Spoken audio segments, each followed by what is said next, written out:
J'ai commencé en R&D, ce qui est un peu une suite logique à mon parcours à l'ESPCI, où j'avais fait un DEA de génie des procédés après ma formation initiale. Donc j'ai passé 6 ans en recherche sur des activités électroniques, plutôt ensuite grande industrie, client industriel. Donc voilà, j'ai déjà pu traverser plusieurs métiers du groupe. Et puis au bout de 6 ans, donc, je suis parti au contact des clients.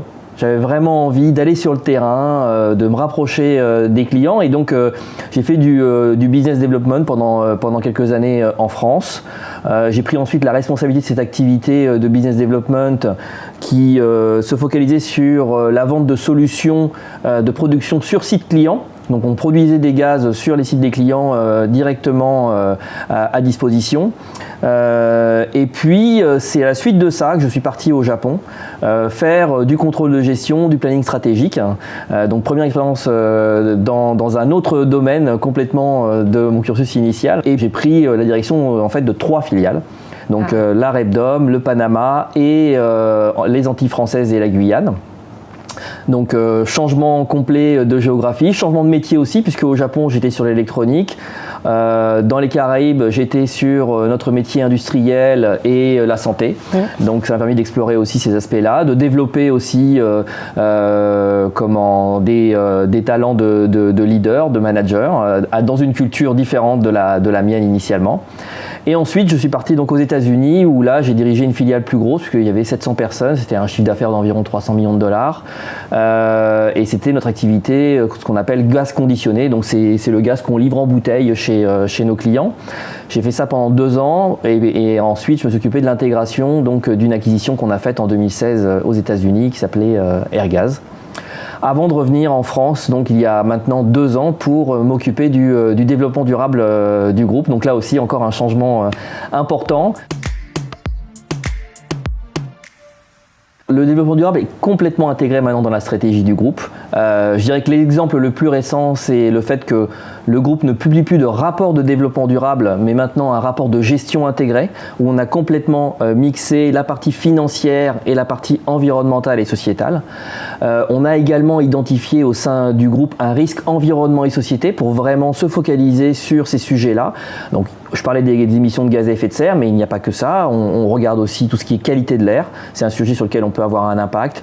Sur la gestion de nos ressources, sur des sujets plus sociétaux et sociaux comme la discrimination, le bien-être au travail, etc. Donc ça mène à un certain nombre de sujets que le groupe veut vraiment intégrer dans sa stratégie. On est venu avec les objectifs les plus ambitieux de notre secteur qui visent en même temps à adresser nos propres émissions de gaz à effet de serre. Et on a pris un objectif de réduire notre intensité carbone de 30% entre 2015 et 2025. Mais ça vise également à aider nos clients à émettre moins de CO2. Et donc là, on est vraiment, je dirais, générateur de solutions pour nos clients. Et on développe des écosystèmes bas carbone. On a été un des acteurs majeurs dans le domaine de l'hydrogène pour la mobilité propre. On a maintenant des activités qui sont assez importantes en Californie, au Japon, en Allemagne, en Corée, un peu en France aussi, en particulier à Paris.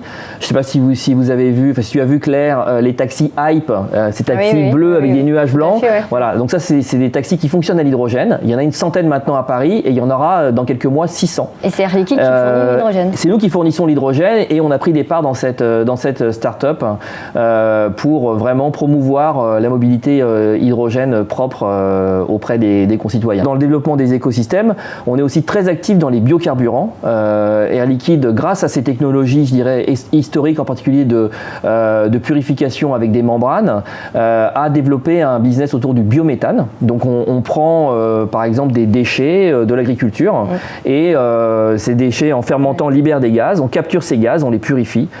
Et on produit un biométhane qui peut soit alimenter le réseau de gaz naturel et donc baisser le contenu carbone du réseau de gaz naturel, soit alimenter des véhicules qui fonctionnent du coup de manière propre, sans émission de CO2. Dans nos dépenses d'innovation également, on a pris un engagement de consacrer 1/3 de nos dépenses d'innovation à ces sujets du climat. Le SPCI est une école qui propose des enseignements très variés, qui vraiment qui couvrait à l'époque, je dirais, l'ensemble des sujets de la physique et de la chimie, qui sont des fondements indispensables pour vraiment démarrer une carrière en recherche chez Air Liquide. Donc j'ai pu vraiment m'appuyer là-dessus.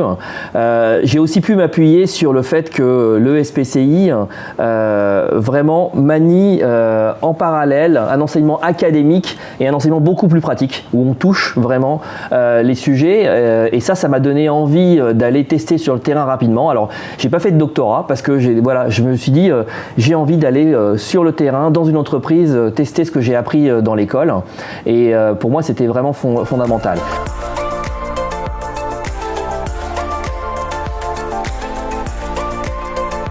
Comme disait David, Air Liquide est aujourd'hui positionné vraiment comme inventeur d'avenir à la frontière de la plupart des marchés industriels.